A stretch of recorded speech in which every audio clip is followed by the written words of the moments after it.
everyone. I'm Emily Sturgill, and today we're talking about something that almost every couple experiences, but very few people actually know how to talk about. If you've ever looked at your relationship and wondered, where did the spark go? Why do we love each other, but we feel more like roommates nowadays? Or maybe you've caught yourself wondering if this is simply just what happens after you spend, right? This must just happen because we've been together X amount of years. You're going to absolutely love today's conversation. I'm joined by someone whose work has completely changed how people think about intimacy and long term relationships. For more than 15 years, Dr. Emma Smith has helped couples answer one of life's biggest questions: why does desire disappear? And can you ever even get it back? We're going to be going over that today. She's a licensed clinician, certified sex therapist, founder of Soliloquy in Nashville, and the host of the Intimate Philosopher podcast. What I love most is that Emma doesn't just give advice, she changes the way people understand desire itself. And I think that we could all use more desire in our lives. Where are we going? How are we feeling? And how do we get there with our partners, right? Emma, thank you so much for being here. Oh, thank you so much for having me. It is a pleasure to be here with you.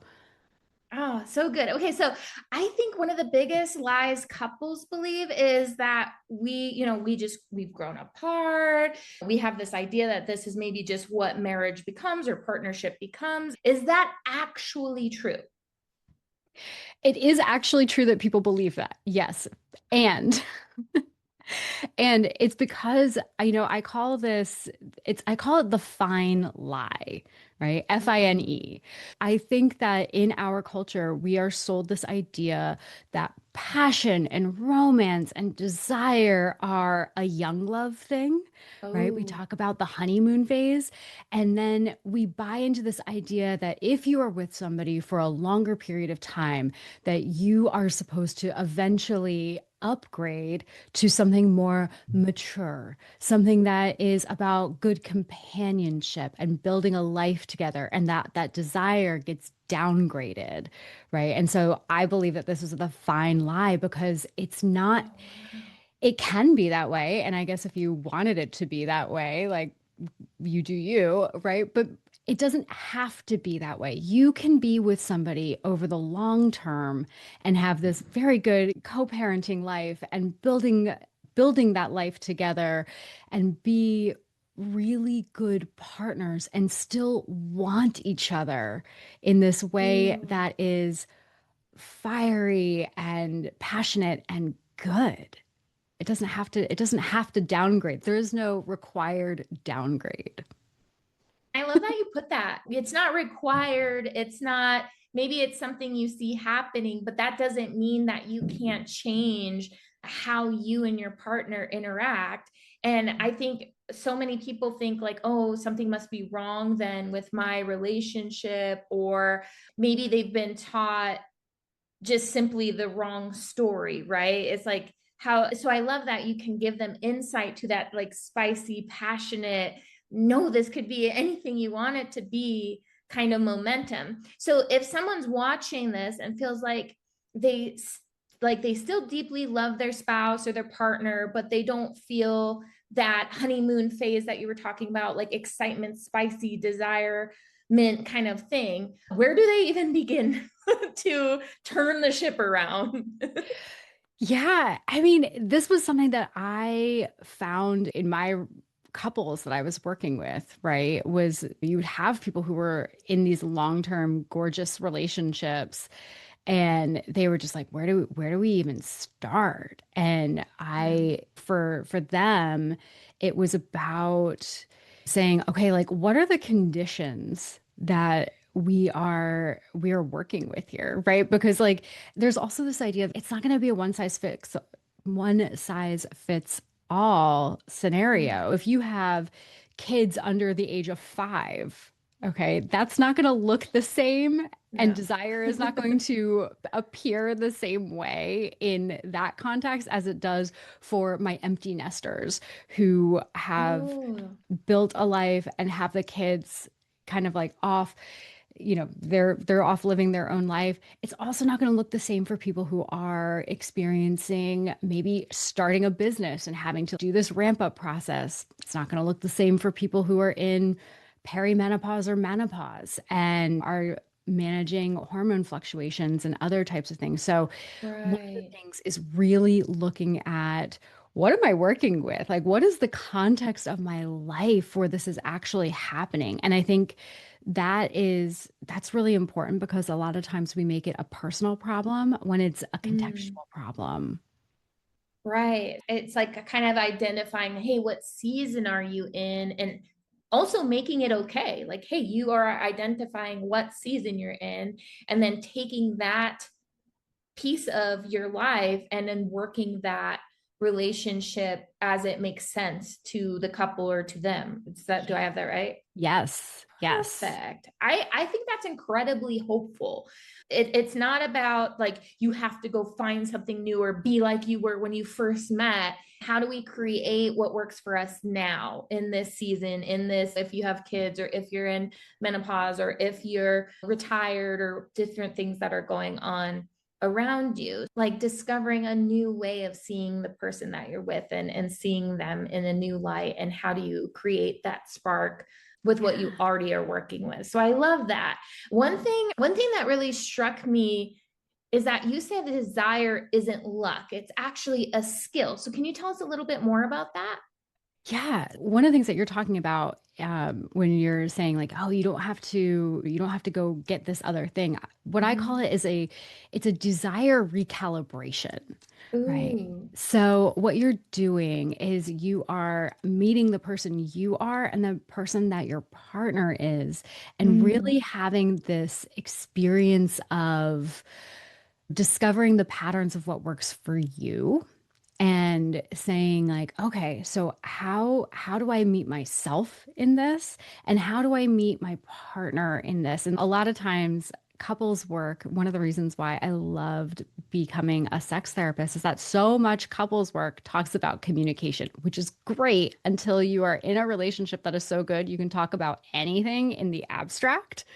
But when it comes to actually like bringing it into practice, people hit up about against all of these cultural stories about, Oh. what does it mean to, if I spent my whole life being like the good girl, the rule follower, the achiever, what does it mean to want to let loose into my body and into my connection with a partner? That I might as well tell you to go do something like skydiving, right?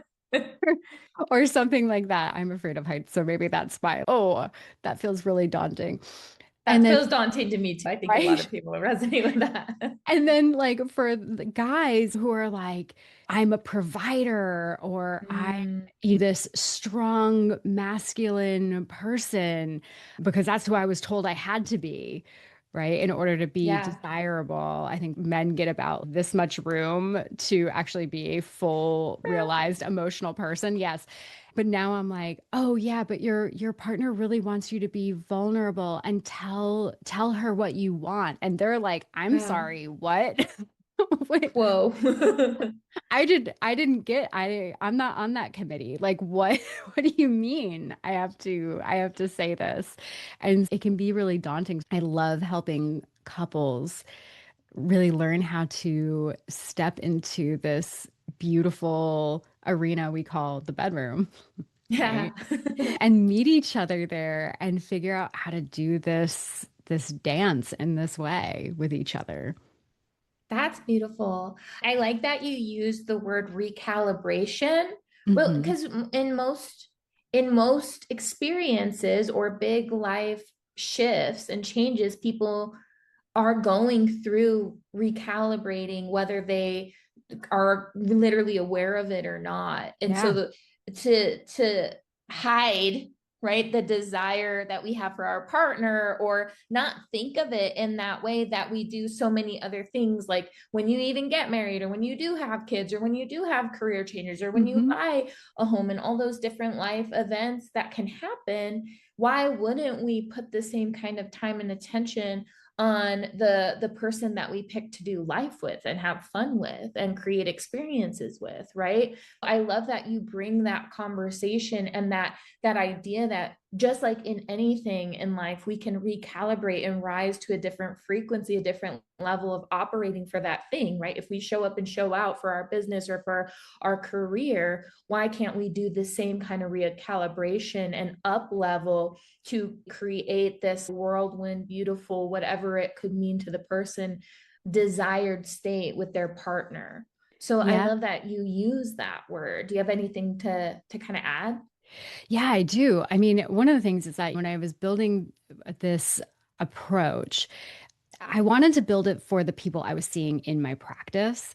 And Mm, these are mostly entrepreneurs and founders and people who have, a lot of them have the MBA, they have the business mastermind, they have had mentors and internships and coaches and all of these people who are helping them just propel with rocket fuel to build these incredible empires, right? And then they oh, get home to their yeah. partner and all they have left is the exhaust. And so here's the thing is like people a lot of times will think like, "Oh, Dr. Emma, she's so cute. Like she talks about love and or sometimes they're like she talks about sex." And I'm like, "No, I'm actually talking about your business and wealth creation because I don't know if you know this, but Warren Buffett, one of the most successful entrepreneurs of our time. This man has made a lot of good decisions in business. But when Yeah. he talked about what is the most important decision that someone can make in order to solidify their wealth creation, he talked about choosing the right person and your spouse and your partner. I know. And I was like, wait, what? Say less. And he was talking about because the quality of the relationships that you have in your life is actually indicative of your ability to build that empire and be successful in business, which I was like, Whoa. oh. And so that's where I was like, oh, this isn't just something that I like doing. This is actually something that people need for the goals that Mhm. they have. Yeah. That's brilliant, Emma. And also, for the person who's listening to just think about what it could look like or mean to your business or whatever you are working on building right now, if you were to put that same kind of passion and effort into your relationships, how that could just propel so forward your the whole image and the whole future and the whole picture of what you're really trying to create and expand it. What do you notice though, Emma? What do you notice about people who finally look for the help? Because I'm sure there's going to be some people listening or watching this where they're like, well, I'm not really in a crisis mode. So why would I need to look at it now? What have you noticed about people who are kind of anticipating or working on it ahead of time before things happen versus the people who are already really far into roommate status with their relationship? Yeah. If you're really far into roommate status, that's okay, right? It's about doing something. The other part is, and this is why I love the business analogy, is in business, you don't wait for something to be a problem for a very long time before you fix it. Right? Ooh, good point. We don't bleed a line item. If you saw something in your business that was draining revenue, it takes about 6 to 7 years before people actually come in for couples therapy. They've been living with this a really long time. And when I think about this, I'm like, oh my gosh, but if in business, if you found something that was a problem that was not working and it was draining resources in your business, like we are trained to have Yeah. that addressed by Friday, not 7 years Wow. from now. Right? You would fire somebody. I hope you would fire somebody who was like, yeah, Right. there was a problem, but like, we don't worry about it. And, in That's a 2030, later thing. right, right. But we do that in our relationships all the time. Wow, that is such a good analogy. If you had something in your business that was bleeding a line item that was not making any sense, you would tweak it before the weekend and get it turned around why don't we do the same thing in our relationship? I love that you're shedding light on that. And to anybody just hearing this, has there been a moment in your life cycle where you've been madly, passionately, happily in love or feeling so good with the people that surround you versus maybe a moment in time where you didn't feel good? And how much weight or energy suck Dr. Emma's saying that takes out of just your day-to-day functioning and well-being. And same thing with team, right? Like if we're still applying it to the business analogy, if you have a toxic relationship with the people on your team or even a person in the culture of the workplace, Mhm. that can be so draining to everything else and everybody else's success. Why wouldn't you treat your relationships with that same kind of care and noticing and attention of, hey, when we are working, we're working and we're thriving and things are going so good. I always talk about things in terms of ecology, right? The effect of relationships that everything has on each other, right? So if it's good for you, it's good for your family, good for your spouse, good for your family, good for the community, good for what your kids are going on to do. And so it would affect your business and your team and how much money you're making or how much good you're doing in the world. So I think that it's all interrelated, and that's what you're showing people. We were at an event. Do you remember the line you said when you went on stage? It was something about the boardroom and the bedroom. You just say that line. Yes, yes.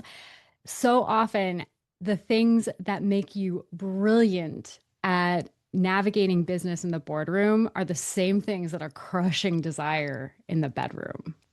Wow. I love it. And so if you want to get that ship turned around, we've only scratched the surface today. Dr. Emma's actually doing something really, really amazing for you. Inside Dr. Emma's full desire recalibration masterclass, she's going to be walking you through exactly why desire fades, what causes it, and most importantly, listen up, is how to intentionally rebuild emotional and physical attraction inside of your long-term relationship, right? Step into the arena, step into the bedroom, make what's possible for you so you can thrive in all other sectors of life, especially the business that you might be building. So if you've ever thought, I miss us, right, with your partner, or I want to get back to that honeymoon phase, or I just want to feel wanted. I've had the pleasure of working directly with Dr. Emma with my relationship. We discovered all sorts of amazing things about how we were on the same page. We were just missing each other. And so imagine being able to be on the same page again and figure out that maybe you two just want to be wanted, because that was what was real for my relationship. I just want to say too, for anybody listening, working with Dr. Emma has exponentially improved my relationship exponentially and just in a short amount of time. So anytime you get to spend with her and take time to reflect on one of the most important aspects to your wealth creation, right, which is the person that you have standing beside you through it all, you should absolutely be in a room with her and hearing all the things that she has to say. If you've thought, I really want to want my spouse again or want them to want me, this is why she created the master class. So I'll just have Dr. Emma share a little bit more about that.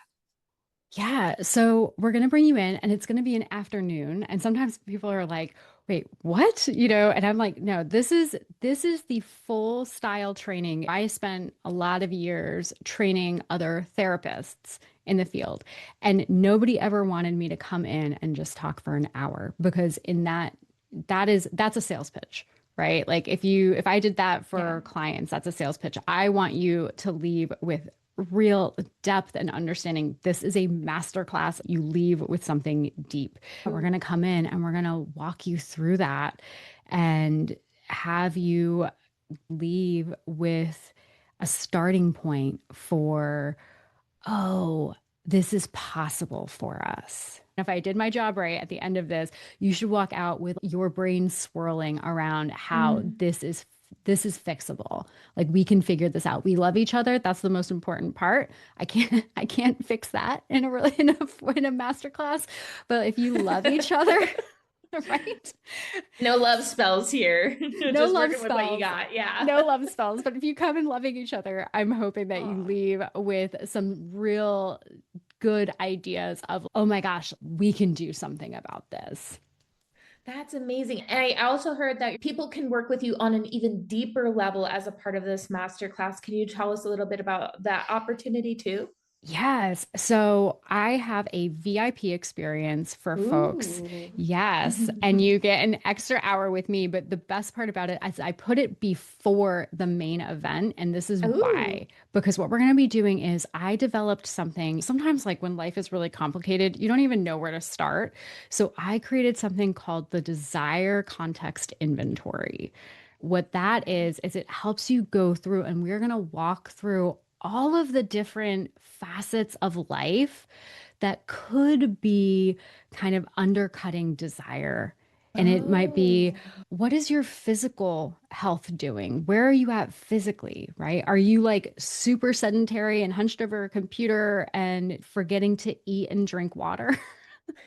Or That might right, have something to do with it. Yeah. I might be telling on myself a little bit in that, because designing this, I was like, oh, I better start taking my own advice a little bit. Yeah. And then you have your emotional, your interpersonal aspects of your life. You have just kind of like the general context. And we're talking about like, how many kids do you have under the age of 5 running around your house, right? How many Right. work trips is your spouse taking and that you're budgeting for? Like those types of things. So we really Right. go through. The reason I wanted that at the beginning is so that people can have that in mind. And then we go into the big masterclass where I'm giving you this idea of how do we start shifting some of these things, but you will have done some of the pre-work of saying, what are the things that are probably most important for me to be looking at? So that's my VIP experience. Wow. And I really hope people take advantage of that, because I think it will completely transform even what you get out of that afternoon together later. That's that's great. So okay, so what I'm hearing is that if people jump into the VIP hour with you before the masterclass starts, what Hmm. they do is they get a temperature check or like a navigation map, so to speak, on some of the areas where they may want to be perking their ears up and paying attention for how they can use everything that you go through in the masterclass and apply it to their specific situation. If you want to take your experience in this masterclass even further, I would highly recommend you jump into VIP, because that's where you can really personalize the things that Dr. Emma is going to be teaching you throughout the masterclass, and then be able to take the roadmap, so to speak, and start to implement. So that would be great. Let me just say, if today's conversation resonated with you, I absolutely think being in a room with Dr. Emma will exponentially change your relationship and the direction that it's going. You should jump in. Emma, thank you so much for this conversation. This was an incredible conversation, an incredible look at where the leaks in desire are starting to happen. And I can't wait to go even deeper with you. I'm going to the master class. So I'm gonna be there. And if anybody here listening wants to join on the journey, you should. There's gonna be a link nearby. Reserve your seat for the Desire Recalibration Masterclass. And if you know that this is something that your relationship deserves, your business deserves, your family deserves, the things that it's going to touch along the way, don't wait to secure one of the limited VIP seats that she is offering for her special VIP session. And we will see you there. Dr. Emma, any sign off? The fine lie is not good enough for you. Your relationship deserves more, your business deserves more, and Ooh. I can't wait to help bust this myth for all of y'all when you come in. So I can't wait to see you there, and it's going to be a good time. Click the link. We can't wait to see you. Bye. Bye.